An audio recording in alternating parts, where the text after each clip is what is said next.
Capítulo 2. La vida. 16. Pregunta el discípulo. ¿Qué es la vida? Responde el maestro. La vida es Elohí, como causa, el espíritu como ejecutor y voluntad de la acción de la vida, que es el éter impalpable, su esencia, porque es la vibración constante del pensamiento de Elohí que todo lo llena, sin dejar lugar al vacío, que no existe, y por lo tanto tampoco existe la nada. 17. Pregunta el discípulo. Pero si consideramos el espacio y en él no vemos nada, ¿no parece que existe en él la nada? Responde el maestro. Justamente, ahí que los ojos humanos no ven cosa palpable, es el gran taller del espíritu, donde modela los cuerpos y las formas para la demostración de la vida, y es que el espíritu, en él vive en su verdadero estado de vida ejecutiva y ve los materiales que en ese éter, eterno pensamiento de Elohí, para la formación de los cuerpos están depositados, y de ese éter, el espíritu, hace los mundos y los cuerpos de los hombres para demostrar la vida y por lo tanto, eso que los ojos del cuerpo ven vacío, está completamente lleno de la vida universal, que el espíritu solo puede demostrar. 18. Pregunta el discípulo. Pero la vida no la recibimos los hombres y las cosas de Elohí. Responde el maestro.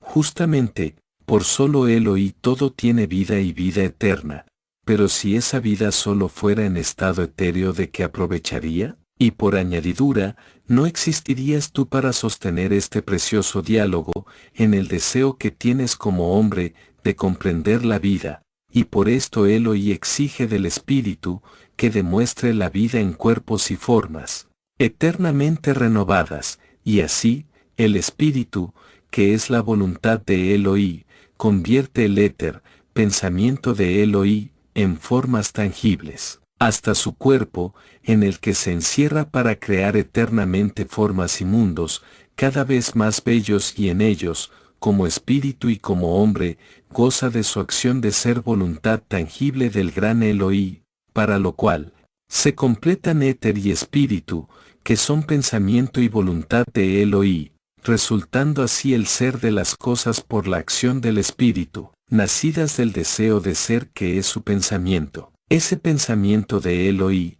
es el éter del que todo procede y en el todo se funde para renovarse eternamente, demostrando cada vez más vida.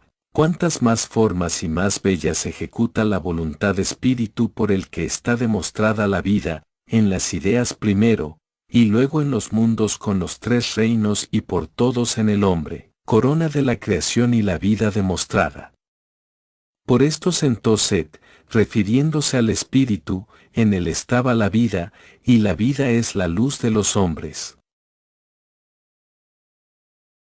19. Pregunta el discípulo. ¿Dónde radica la vida? Responde el maestro. Para el universo todo, o sea la vida universal sin formas, en Elohí, desde cuyo centro vibra eternamente, para la vida demostrativa de las formas, en el espíritu, porque Él es el único creador de las formas, y el espíritu da la vida demostrativa a los mundos y al hombre, por lo que, decir que la vida radica en la sangre, en el corazón u otro centro, no dice nada para la sabiduría porque, las sensaciones, las sentís en todo el cuerpo hasta en el cabello. Pero en realidad y verdad eterna, la vida radica en Elohí solo, porque es el único creador. Todo lo demás, hasta el espíritu es criatura, aunque sea su hijo consubstancial. 20. Pregunta el discípulo. ¿La vida es eterna y continuada? Responde el maestro. Solo siendo así, puede ser deseable la vida y explicable el sacrificio que se impone el espíritu al encarnarse en un alma embrionaria y en cuerpos imperfectos, hasta que logra descubrirse a su alma y cuerpos. Y si no fuera continuada, Tampoco podría ser vida, pues el tiempo de una interrupción sería muerte, y precisamente, después de cada encarnación, es cuando el espíritu organiza el archivo de su alma con más clarividencia que encerrado en el cuerpo y entonces hace balance de sus valores y se dispone a otra excursión, a otra prueba, cada vez mayor y más provechosa, y así, no sufre interrupción la vida demostrativa. 21. Pregunta el discípulo. Se dice que la vida verdadera es la vida racional. ¿De quién es la razón y por lo tanto la verdadera vida? Responde el maestro. La razón de la vida, la razón de las formas y los mundos, es facultad de demostrarla, solo del espíritu, y él solo puede y sabe discernir, qué es lo que llamamos razón. Por lo tanto, la vida racional y verdadera por la que se demuestra a la evidencia matemática, es del espíritu, y como éste se encierra en el alma y por ésta se adhiere a un cuerpo, que él mismo se prepara como instrumento para demostrar la vida racional porque es completa de materia y espíritu, es del hombre solamente, en cada mundo, y por sus facultades omnipotentes en todo el universo, es del espíritu, en verdad de verdad. 22. Pregunta el discípulo. Pero la vida natural que vemos en los tres reinos de la naturaleza, ¿es vida diferente y por lo tanto hay dos vidas? Responde el maestro.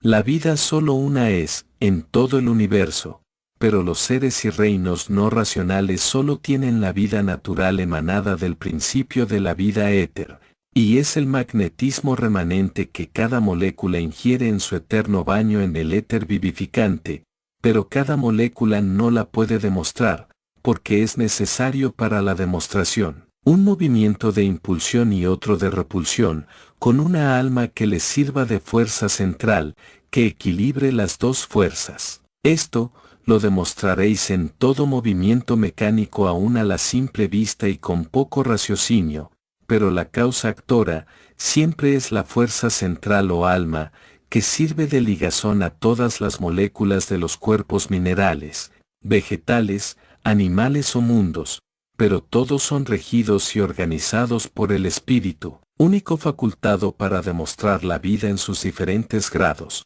por lo que, no hay dos vidas, sino una sola vida.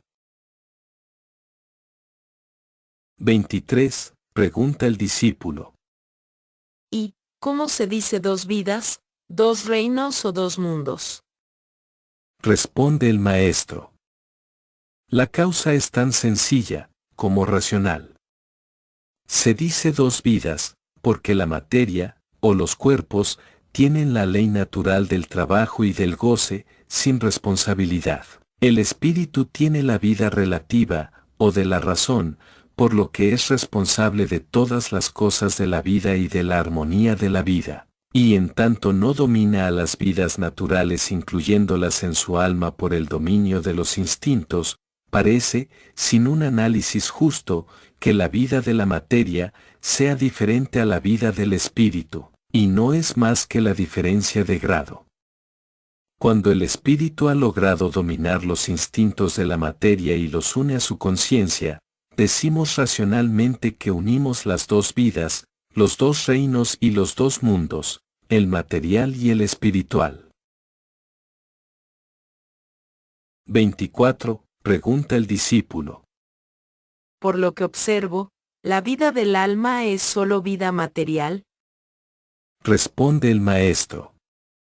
Así es, y no difiere el alma humana del alma animal, pues es la misma, con la diferencia de grado en pureza de esencias, lo que la hace más sensible que es la facultad de las almas. Pero esto, lo contestaré, cuando el discípulo me preguntará en su correspondiente capítulo lo que es el alma, porque aquí le basta saber que el alma solo tiene vida natural.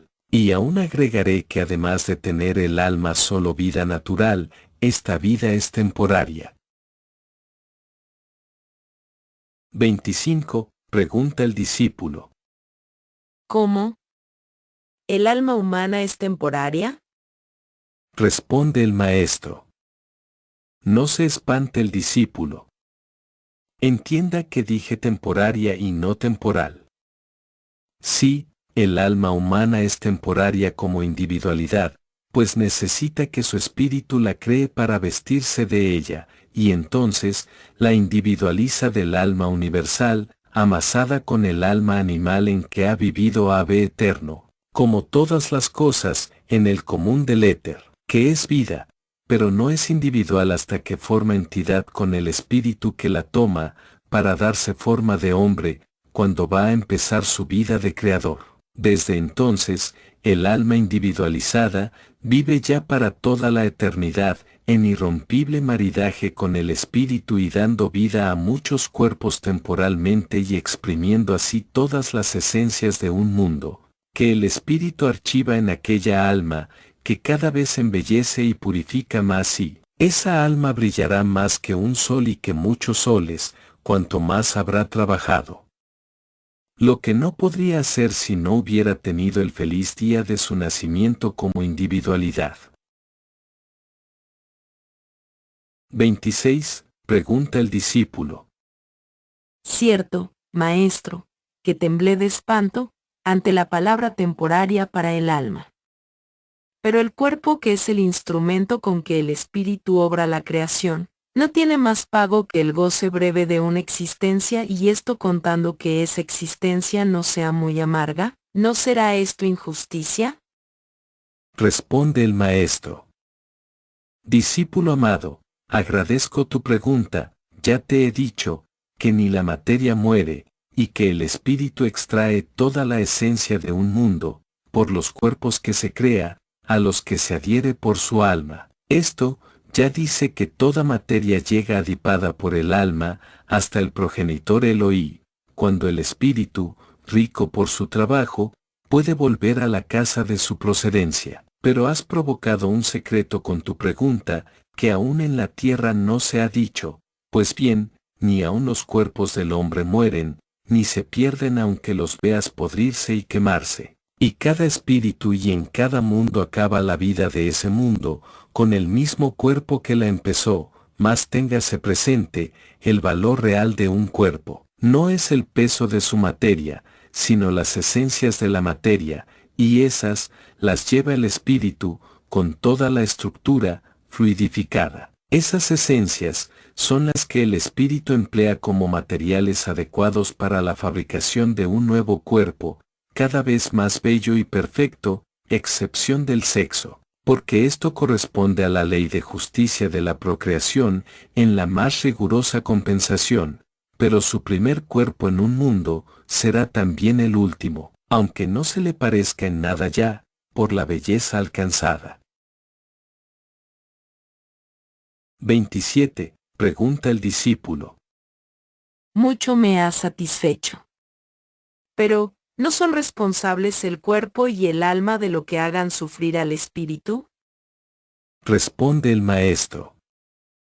No, porque ni el alma ni el cuerpo tienen la facultad de darse forma, ni de transformarse, sino de vivir la vida natural, y como el espíritu es la voluntad creadora, él solo es responsable de todo, porque la razón es suya, y por esto, la vida demostrativa será más o menos armónica, según el progreso que del trabajo recopile el espíritu, para lo que le dio sabiduría y potencia, su progenitor, al que solo Elohí pide, en su ley, responsabilidad, no para él, sino para la ley común y armónica de toda la familia universal, a la que se le adeuda cuanto se dejare de hacer, porque ello faltará en el trabajo, y la ley es inexorable y no oye ni alabanzas ni lamentos, porque ella no ve más que los platillos de la balanza, en la que el del bien ha de estar pleno y el del mal vacío.